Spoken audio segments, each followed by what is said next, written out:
And we begin with a mystery.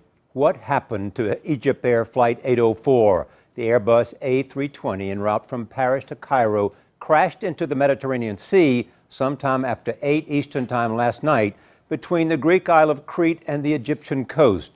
There were 56 passengers and a crew of 10 on board, none of them American. The United States has joined the search for the plane, and the National Transportation Safety Board is assisting Egypt in the investigation. We have extensive coverage, beginning with Mark Phillips in Paris. This was the second EgyptAir plane to leave Paris in the past day that no one wanted to be on. This flight was taking grieving family members to Cairo. Their relatives who had left on last night's flight never made it. EgyptAir Flight 804 had been at its normal cruising altitude in Greek airspace over the eastern Mediterranean when sometime after 2 a.m. local time, something catastrophic happened.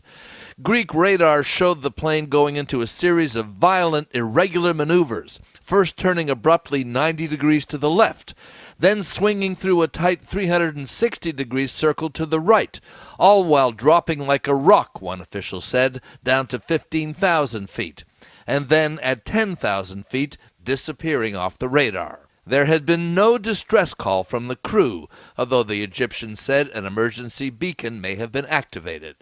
An air and sea search was launched, including this U.S. Orion sent from Sicily. And later in the day, what looked like debris was sighted by the captain of a ship in the area, although Greek officials would not confirm this came from the plane.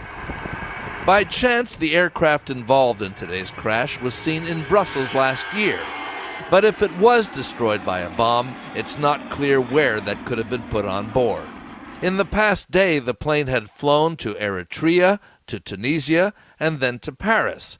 An explosive device on a timer could have been loaded anywhere, says CBS News transportation security analyst and former NTSB chairman Mark Rosenker. That's why the investigators are going to be looking at all of the stops that this aircraft made prior to coming to Paris. They're going to make a very serious examination and a series of interviews with anybody who had any type of exposure to this aircraft, whether it was cleaning crew, whether it was catering crew, whether it was the refueling crew, or whether it was the baggage crew. The search for wreckage, in fact, has become a bit of a mystery of its own. The Egyptians said earlier today that Greek search crews had in fact found debris from the plane, but the Greeks later said they had found nothing of the kind. In any event, the mystery of this flight will not be solved unless and until the black boxes, the data recorder and the cockpit voice recorder, are found, and they, Charlie, are presumably at the bottom of the Mediterranean Sea. Thanks, Mark.